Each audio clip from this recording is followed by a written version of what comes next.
So here we are at yet another live-action adaptation, and it's pissing everyone off, for a good reason. The Last Airbender is one of the greatest shows of all time. Yet in today's society, it's not enough to have a good legacy.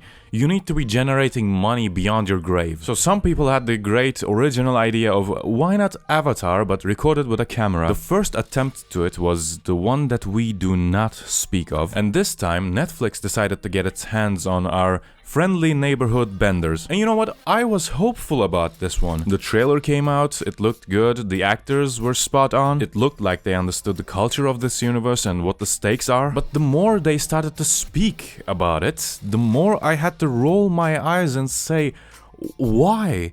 Why exactly? The first red flag, in my opinion, came out years ago when the original creators of the show decided to quit the project because of creative differences, and it immediately sounded the alarms for a lot of fans, actually, for right reasons. Wait, if the original creators have creative differences with the current team, there must be something awful going on. There is no God and God 2, you know, that doesn't work. And oh boy, how right we were on worrying. So the most important aspect to talk about here is, I guess, how they decided to quote-unquote tone down the characters. They decided that Aang was going to be more mature and Sokka was going to be less sexist, which contradicts with the entire point of the show. The entire Avatar team is flawed in their own ways, and this entire show is about them facing and fixing their flaws. And even though those characters have flaws, the creators made sure that those flaws made sense, which is a hard thing to accomplish, you know. Props to the original creators, man. In the original show, Sokka being sexist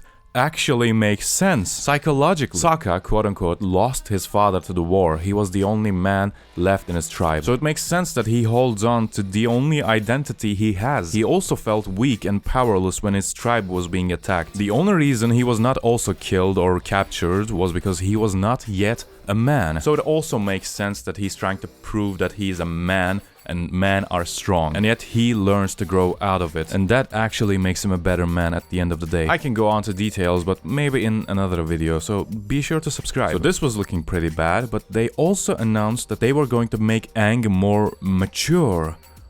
What do you mean by that? Aang is a child, he's 12, he wants to play, he doesn't want to be the Avatar, he doesn't want to face the Fire Lord and save the world. And it also makes sense why. Canonically, he was supposed to learn that he is the Avatar at the age 16 or 17. Yet the Fire Nation was coming, and they had no choice. So the monks told him that he was the Avatar at 12. And he just couldn't bear it.